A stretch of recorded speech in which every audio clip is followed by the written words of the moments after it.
Karibu sana katika Daily na Mimits, mahali ambapo historia ya kweli huandikwa kwa machozi na simulizi hugusa moyo wa mtu hadi ndani kabisa.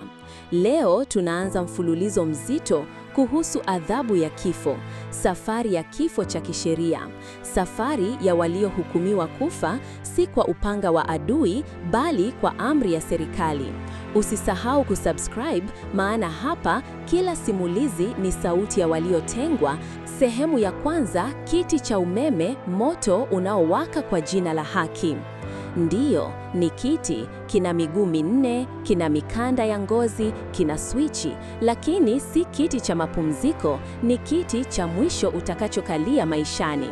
Wengine wanakiita Old Sparky, kiti cha umeme. Usili yake. Kiti hiki kilianza kutumika kwa mara ya kwanza mwaka 1890 huko Marekani.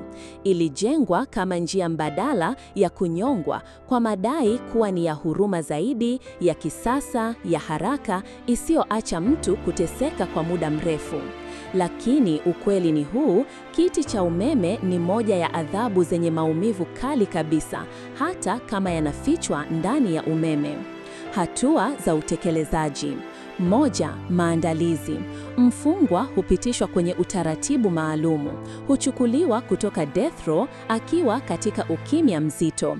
Mavazi hubadilishwa, mara nyingi huvalishwa sare maalum za hukumu. Hupigwa pingu na kuongozwa hadi chumba cha kifo. 2. Kuketi kwenye kiti. Askari maalumu humketisha mfungwa kwenye kiti. Mikono yake, miguu yake, kifua chake, vyote hufungwa kwa mikanda ya ngozi. Hakuna kuhama, hakuna kuondoka. 3. Kuweka maji na electrodes. Kichwa hupakwa maji maalumu kupitisha umeme kwa ufanisi. Electrodes hufungwa kwenye paji la uso, paja au miguu kufanikisha kupitisha umeme moja kwa moja kwenye moyo na ubongo. Hili si jambo la hadithi, hii ni sayansi ya umauti. 4. Swichi inaposhushwa. Swichi kubwa hushushwa.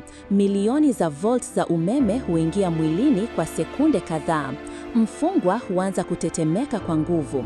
Mapigo ya moyo huvurugika, misuli hukakamaa, wakati mwingine macho huwaka moto au mwili hupata majeraha ya moto. Mara nyingi hufa mara moja. Ni safari ya hofu, ya upweke, ya kutengwa. Ni kuishi miaka 15 ukisubiri kifo, kila siku ukiamini hujui lini mlango utafunguliwa. Na pindi mlango huo unafunguliwa, hakuna kurudi nyuma. Kiti cha umeme huua kwa moto, sindano huua kwa ukimya, lakini yote huua maisha, ndoto, matumaini bila nafasi ya pili. Mwisho wa sehemu ya kwanza. Hii ilikuwa sehemu ya kwanza ya makala ya mwisho wa njia kutoka Daily na Mimits. Leo tumetazama kwa undani moto wa kiti cha umeme na